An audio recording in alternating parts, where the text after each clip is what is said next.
Ciao ragazzi, siamo a Catania, sono le 6 di sera, staremo a Catania oggi e domani. Vediamo un attimo cosa riusciamo a vedere. La nostra intenzione è anche di vedere qualcosa nei dintorni.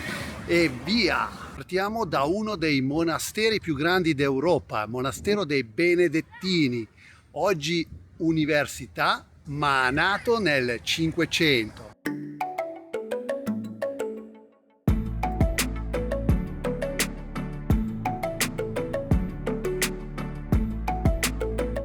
Adesso siamo in via Crociferi, una via tutta barocca ed è stata rifatta nel 1693 dopo il terremoto.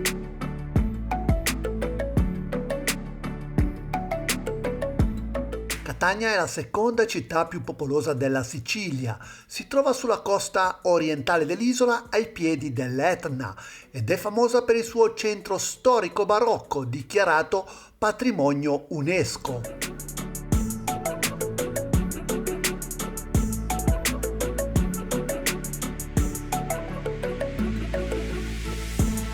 Ed eccoci al Teatro Romano di Catania che risale al secondo secolo.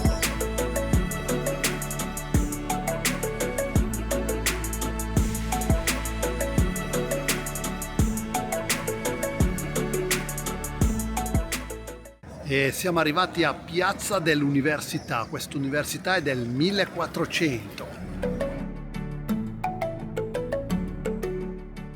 Ed eccoci in Piazza del Duomo, dove oltre al Duomo troviamo l'elefante in pietra lavica, simbolo di Catania e protegge Catania.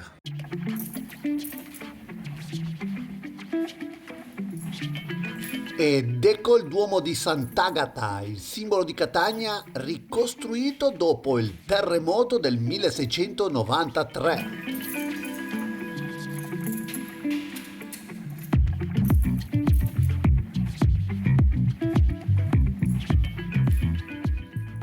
Siamo arrivati davanti alla fontana dell'acqua Linzolu, ma purtroppo non c'è l'acqua. Vicino alla fontana c'è il mercato del pesce, però a quest'ora, siamo ormai quasi alle 7 di sera, non c'è. Probabilmente non sapete che l'acqua che esce dalla fontana va a finire in un fiume che scorre sotto Catania.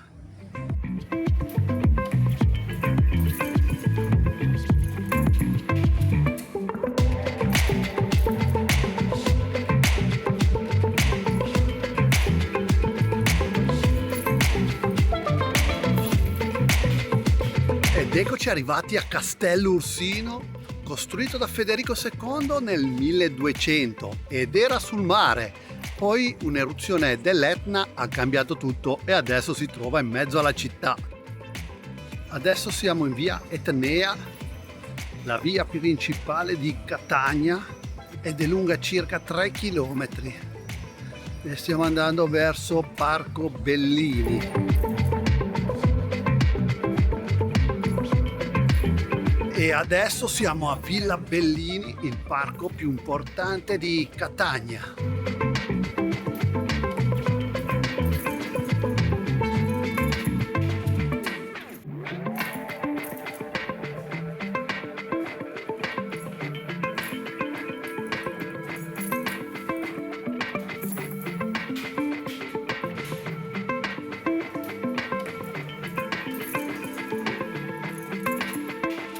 E adesso è quasi ora che andiamo a cercare qualcosa da mangiare. E questo giro che abbiamo fatto vedere abbiamo fatto circa in 2 ore, voi fatelo con un po' più di calma. Adesso siamo venuti alla trattoria Il Cavaliere per riempirci la pancia e andare a nanna e domani si riparte. Iniziamo con un antipasto tipico misto e poi mangiamo i rigatoni alla norma. Come contorno la caponata, che farà da contorno alle polpette di cavallo e alla fettina di cavallo. Ciao, questa mattina andiamo a Siracusa. Noioso. Questa mattina prendiamo il treno dalla stazione di Catania Centrale e andiamo a visitare Siracusa, guardiamo cosa riusciamo a vedere in una giornata. E mentre aspettiamo il treno ci mangiamo un iris al cioccolato. Partiamo subito dalla Siracusa antica. Questo è il cuore archeologico della città. qui convivono resti greci e romani, segno di quanto fosse importante Siracusa già 2000 anni fa. Siamo nel parco archeologico della Neapolis. Il biglietto di ingresso oggi era di 14 euro a testa. Adesso arriviamo all'orecchio dell'elefante.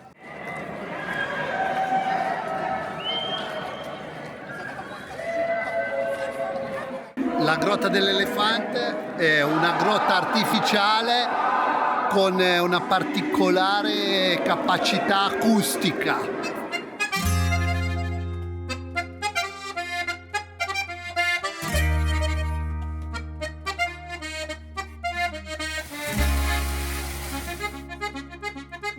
Il teatro greco di Siracusa è uno dei più grandi d'Europa e come 2500 anni fa ci si fanno spettacoli, appunto come oggi, e in parte non è visitabile proprio perché questa sera ci sarà uno spettacolo. E adesso vediamo l'anfiteatro romano.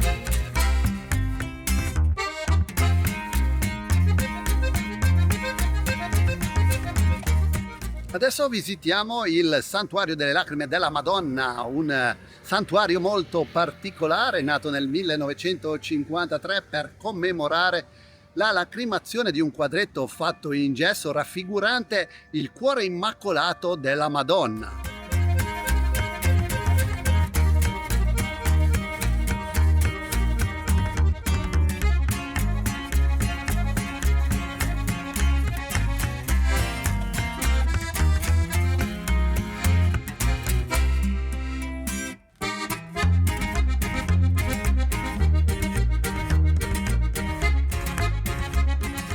E adesso siamo al Tempio di Apollo che segna l'ingresso a Ortigia, il centro storico di Siracusa. Ortigia è un'antica isola collegata alla terraferma e il suo nome deriva dal greco ortigia, cioè isola delle quaglie, probabilmente per la presenza di quaglie migratorie in questa zona nell'antichità.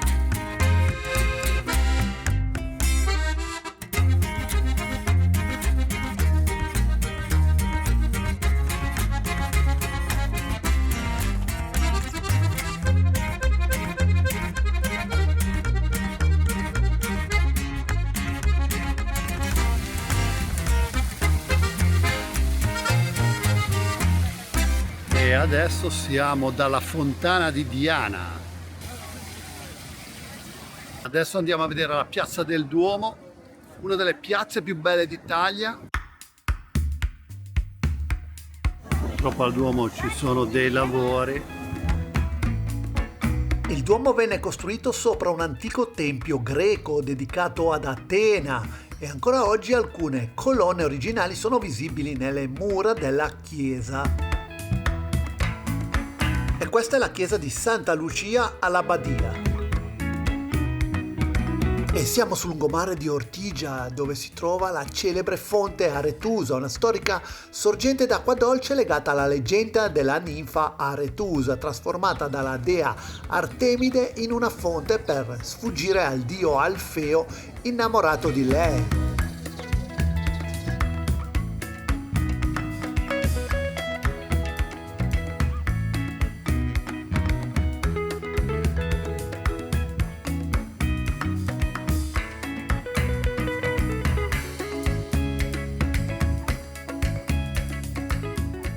Siamo nel castello Magnace che fece costruire Federico II per controllare il Mediterraneo e il porto.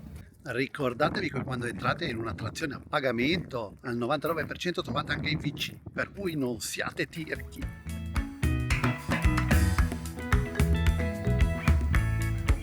Castello Magnace prende il nome dal generale bizantino Giorgio Magnace, che riconquistò Siracusa dagli arabi ed è uno dei pochi castelli costruiti direttamente sul mare.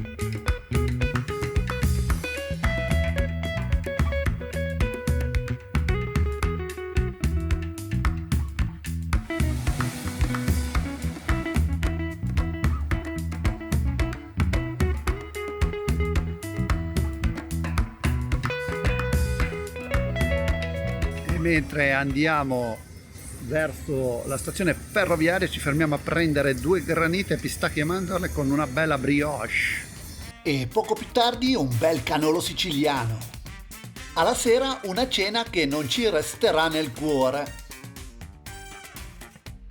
Abbiamo alloggiato al Maison Gianluca a Catania per 2 notti. Al prossimo video da Turisti Squattrinati. Ciao ciao!